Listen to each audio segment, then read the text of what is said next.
Welcome back to सुबह की सोच। पाकिस्तानी इंटरटेनमेंट इंडस्ट्री के हवाले से बात करेंगे जो एक बार फिर भरपूर अंदाज में नाज़रीन की तवज्जो का मरकज़ बन चुकी है, जहां इस महीने रिलीज़ होने वाले बड़े ड्रामाज और ईद पर कौन कौन सी मूवीज़ आ रही हैं जिसमें आपको थ्रिल नज़र आएगा।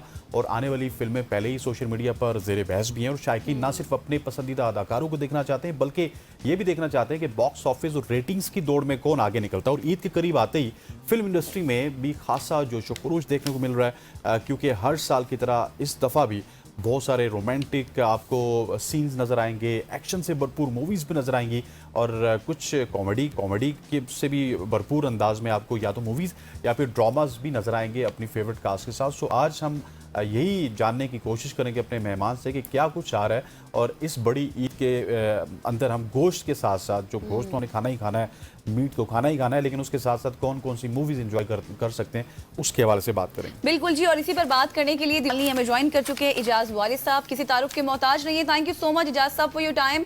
सबसे पहले तो मुझे ये बताएं कि इस ईद पर कौन कौन सी फिल्म्स आ रही हैं और किस प्रोजेक्ट को सबसे ज़्यादा इस वक्त पजीराई मिल रही है। बहुत शुक्रिया जनाब, आप लोगों को शुक्रिया मुझे ऑनर लेने के लिए। जनाब, ईद जो है इस बार फिर एक बार जोशो खरोश से आ रही है और इस बार जो ईद पे हमारे जो पाकिस्तानी शायकीन है इंतजार कर रहे हैं 3 फिल्मों का। जो पहली फिल्म नुमाया तौर पे इस वक्त बहुत इन है because of all the viral trends, वो है मीरा जी की साइको। मीरा जी की साइको जो है वो फिल्म शान ने बनाई है और मीरा जी हैं। और जब मीरा जी किसी फिल्म में होती है ना, फिर वो कोशिश करती हैं कि उस फिल्म को बाय हुक और बाय क्रोक उसको हिट करके छोड़ें या उसको इन करके छोड़ें। तो वो आजकल बहुत सारे पॉडकास्ट में जा रही हैं और ऐसी वायरल रील्स भी आ रही हैं, देखेंगे आप सब, जिसमें साइको नुमाया हो गई है। अब साइको पे लेकिन थोड़ा सा प्रॉब्लम ये कि साइको के साथ 2 मूवीज और भी आ रही हैं। सेकेंड फिल्म जो आ रही है वो आ रही है फहद मुस्तफा और महविश हयात की, and the film is based on zombies. और फिल्म का नाम उन्होंने रखा है ईद के मुताबिक ज़ॉम्ब ईद, ठीक है, ZOMBEID।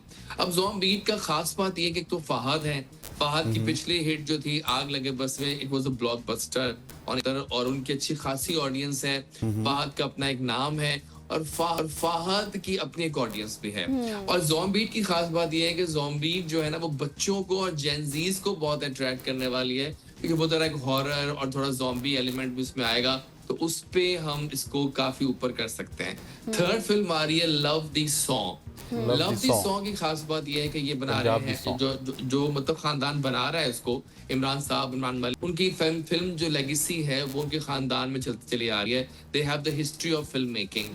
और तो उस फिल्म में फरहान सईद है और उनके साथ मामिया शाह जाफर हैं, जो कि पहली बार किसी फिल्म में काम कर रही हैं। This also looks very filmy in the trailer and teasers. अब इन तीनों में से किसको एज हासिल है? मेरे ख्याल टॉप पे इस वक्त ज़ॉम्बीड है because Fahad Mustafa plus Mahwish Hayat plus zombies. Second पे लव दी सॉन्ग बिकॉज उसको चैनल सपोर्ट करेगा, चैनल इज बिग वन, तो चैनल बहुत उसको हाइप देता है, प्रमोशन करता है। और थर्ड पे आएगी मीरा जी की साइको। अब देखना ये कि अवाम को, तो देखें अवाम को चाहिए, ईद का मौका होता है, लोग बाहर निकलते हैं फैमिलीज के साथ और लोग डेफिनेटली कोशिश तो करते हैं कि हमें कुछ ऐसा देखने को मिल जाए कि जिससे हमें सुकून आए आंखों को। क्योंकि देखें आपको पता है कि पहले एक जमाना था चंद सालों पहले, क्या बल्कि एक दिहाई पहले भी, कि हर ईद पे हर हफ्ते पे फिल्में आती थी।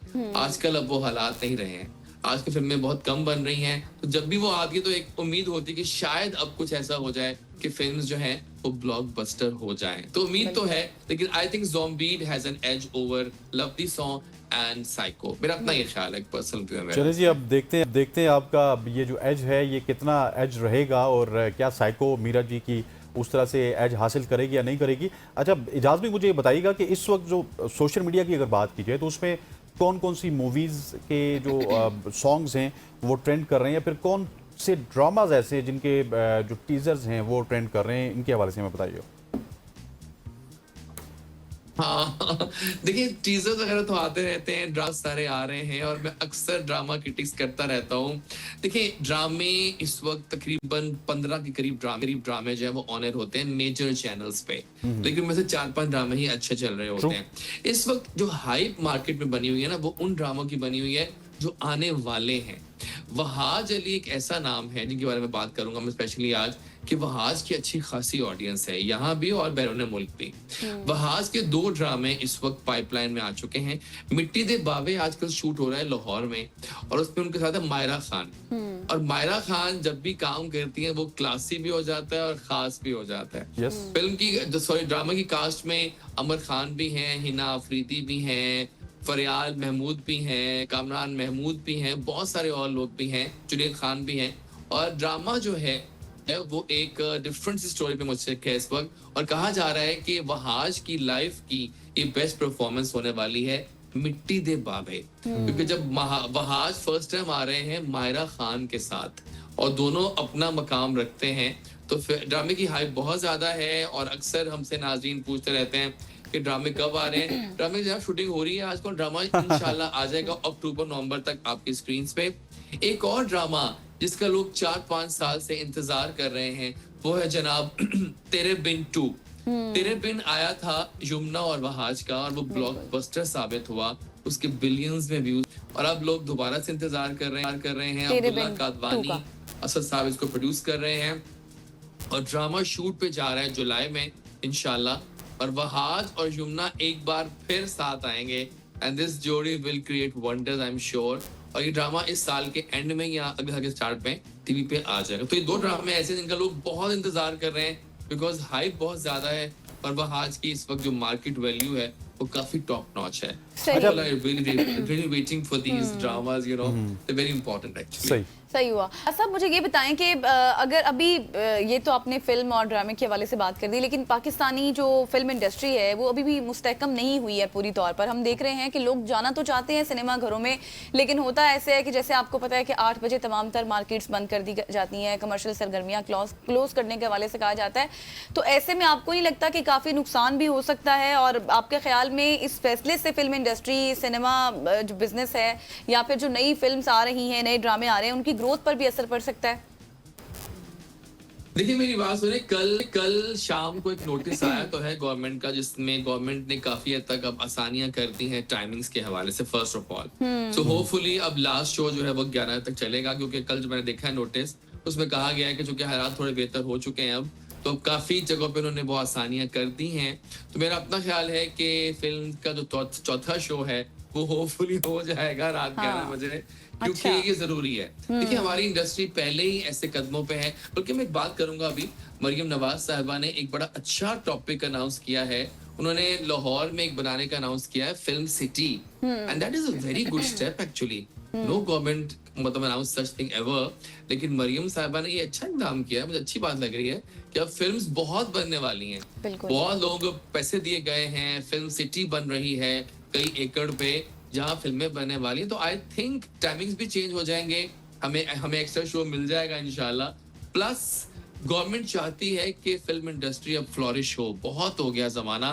देखिए आई रियली मिस दैट दौर of Oldi Goldie's 90s 80s वाला, जिसमें सुल्तान राही साहब, अंजुमन, नदीम, शबनम, इनकी फिल्म्स आती थी, यकीन माने रश लगते थे।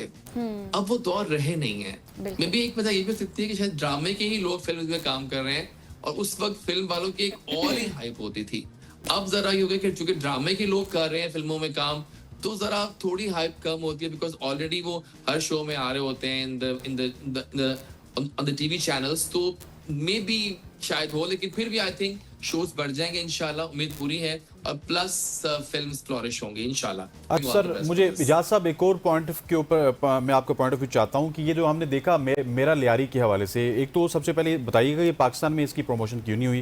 प्रमोशन जाके आपने यूके में करनी है, फिर वहाँ पे जो ड्रेसेस हमारी एक्ट्रेस ने पहने वो भी एक मौजूद बहस बना हुआ है। क्या 2 एंगल्स हैं इसके? क्या आप समझते हैं कि ये इस वजह से भी होता है कि अटेंशन को ग्रैब किया जाए, या फिर हमारा मुआशरा भी अभी तक उतना ही तंग नजर है कि वो अभी तक जो खवातीन हैं उनकी ड्रेसेस को बहुत ज्यादा जज करता है? देखिए ये सिर्फ होता है इन रहने का एक चक्कर। बताऊं मैं आपको, देखिए पहली बात ये कि मेरा लियारी जो है इट्स अ गुड मूवी, मेरे सुनने में काफी आ रहा है। और फिल्म के तो खाली एक गिला है कि फिल्म की कोई हाइप क्रिएट नहीं हुई उस तरह जो होनी चाहिए थी। आपको पता है फिल्म कब आ रही है? फिल्म कल आ रही है, कैन यू इमेजिन? और फिल्म कल रिलीज हो रही है, and there is no promotion in Pakistan. आप लोग पहुंच गए यूके एक फेस्टिवल के लिए, जस्ट टू मतलब शो द फिल्म, लेकिन सही हो गया। असल मार्केट तो इजाज पाकिस्तान साहब में thank you so much for joining us. Ijaz Waris साहब हमारे साथ मौजूद थे और भी बहुत सारे सवाल थे लेकिन वक्त हमारा खत्म हुआ है। इजाज साहब के साथ हमने गुफ्तगू की ड्रामा इंडस्ट्री के हवाले से। ख़वातीन मुझे गजल शक्र और हमारी पूरी प्रोडक्शन टीम को कल तक के लिए इजाज़त दीजिए। अल्लाह हाफ़िज़। अल्लाह हाफिज।